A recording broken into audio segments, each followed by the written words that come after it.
Welcome back to the Plays with Cars YouTube channel and another episode of Project Roverlander. This is our 1996 Land Rover Range Rover, the P38 generation.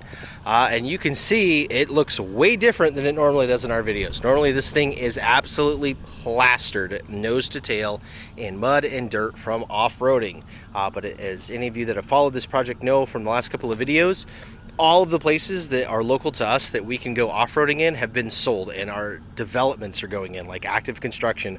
We can't go anywhere anymore. So it was time to get her cleaned up and get her ready to sell. And as you can see, she really cleans up nice. I mean, look at this thing.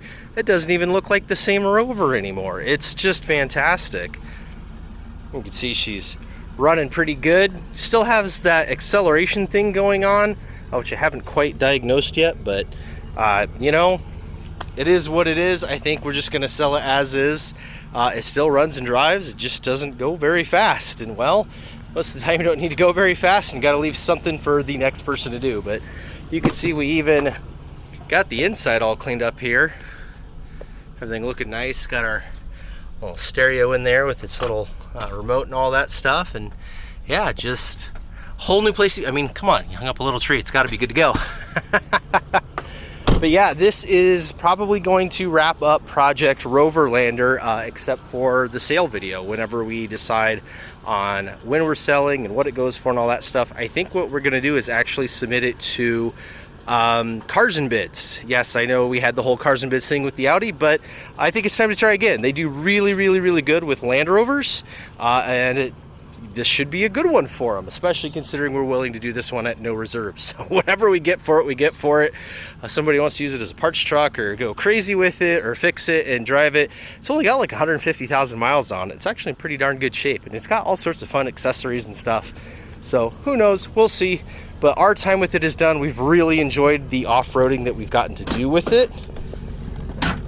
Oh, as you can see back here, I've got the bull bars to go on the original nose thing, the original all-weather mats, this really nice big thing here for the cargo area, and a camshaft, because this is what we think is wrong with it. I think that it is a flat cam lobe on the camshaft, and so what happens is when you rev it up and it needs more air and fuel in one of the cylinders, the valve isn't opening as far as it should be because the cam lobe is rounded off, and so all that kind of fuel backs up. The exhaust can't get out, and it just kind of backfires through the intake and makes a bunch of noise and isn't very happy. So I think that's what it really needs, and that's just too much of a project for me right now at this moment. I got enough going on with that thing and, you know, the thing behind there and the thing in there. So you know, we're just gonna leave it be. But yeah, this is Project Roverlander. Didn't get to do the whole crazy build like we wanted, but then again, man, national parks are going crazy. People talking about 3-hour lines just to get in the front gate, and you can't even get you know, any kind of camping reservations or anything like that. So you know, the whole thing is just gone nuts with everything reopening.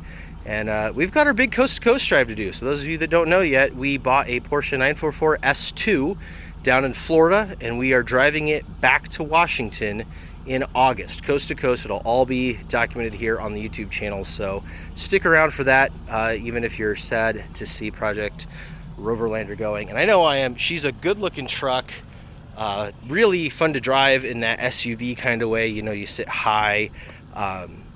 The way it off-roads really was amazing. Go watch our off-roading video, man. Have a blast in this thing, especially considering like it's all stock underneath. Really, it's just a coil spring conversion to get rid of the factory airbags, and that's it. Like, I mean, it's not even on like gnarly tires. But yeah, anyways, that's been Project Roverlander here on the Plays with Cars YouTube channel. Glad that you joined us for this one, and we hope you stick around for more projects to come in the future. So like I said, probably one more update on what platform we're selling it on, and then, you know, maybe what it actually sold for when that time comes. But that's been it for Project Roverlander here on the Plays with Cars YouTube channel.